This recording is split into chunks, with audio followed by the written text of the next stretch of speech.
नमस्कार दोस्तों, मेरा नाम है कार्तिकेय और मैं कहानियां सुनाता हूँ। आज हम लोग जानेंगे एक शिक्षा देने वाली कहानी।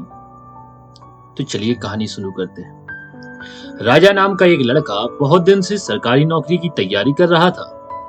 अंत में उसकी मेहनत सफल हुई और उसे एक स्कूल टीचर की नौकरी मिल गई। जिस स्कूल में उसे पढ़ाने जाना था, वो शहर से काफी दूर एक गांव में था। इसलिए उसे गांव के आसपास ही किराए पर एक घर लेना पड़ा, लेकिन वो घर भी स्कूल से काफी दूर था। राजा रोज पैदल स्कूल जाने लगा। कुछ महीने बाद जब उसके पास अच्छे खासे पैसे जमा हो गए, तो उसने उस पैसे से एक बाइक खरीद ली ताकि और उसे पैदल स्कूल ना जाना पड़े। राजा जब भी स्कूल जाता और रास्ते में कोई उसे पैदल दिख जाता, तो उसे अपने बाइक पर लिफ्ट देता। स्कूल से वापस आते समय भी राजा वही करता।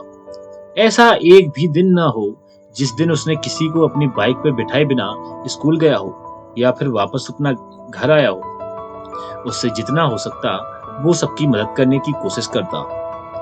एक दिन जब राजा स्कूल से घर जा रहा था, तो उसे एक आदमी रास्ते पर अकेले पैदल चलता दिखा। उसने रोज की तरह उस आदमी के पास जाकर बोला कि आप मेरे बाइक पर बैठ जाइए, मैं इसी रास्ते से जा रहा हूँ, आपको आगे छोड़ दूंगा। वो आदमी खुशी खुशी बैठ गया।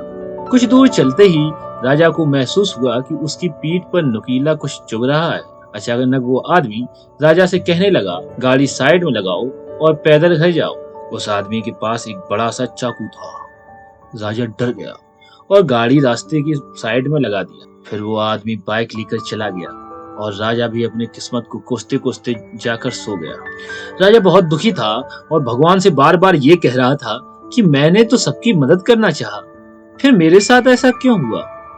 अगले दिन जब वो सोकर उठा, तो उसने देखा कि उसकी बाइक घर के बाहर खड़ी है और उस पे एक चिट्ठी भी रखी है। जब उसने चिट्ठी खोल के पढ़ना शुरू किया, तो उसमें लिखा था, मास्टर जी, मुझे माफ कर देना, मुझे पता नहीं था आपकी बाइक आसपास की गांव की में इतनी पॉपुलर है। जिसने भी मुझे इस बाइक पर देखा, उसने ही मुझसे पूछा कि ये तो मास्टर जी की बाइक है, तुझे ये कहाँ से मिला। सबको पता चल गया कि मैंने बाइक चोरी की है, इसलिए मैं आपको आपका बाइक लौटा रहा हूँ, हो सके तो मुझे माफ कर देना। इस चिट्ठी को पढ़ने के बाद राजा बहुत खुश हुआ और भगवान को धन्यवाद किया। उसे ये विश्वास हो गया कि भगवान हमेशा अच्छे के साथ अच्छा ही करते हैं। तो दोस्तों, इस छोटी सी कहानी से ये सीख मिलती है कि हमें हमेशा दूसरों के साथ में अच्छा करते रहना चाहिए और उससे भगवान हमारे साथ भी गलत नहीं होने देते।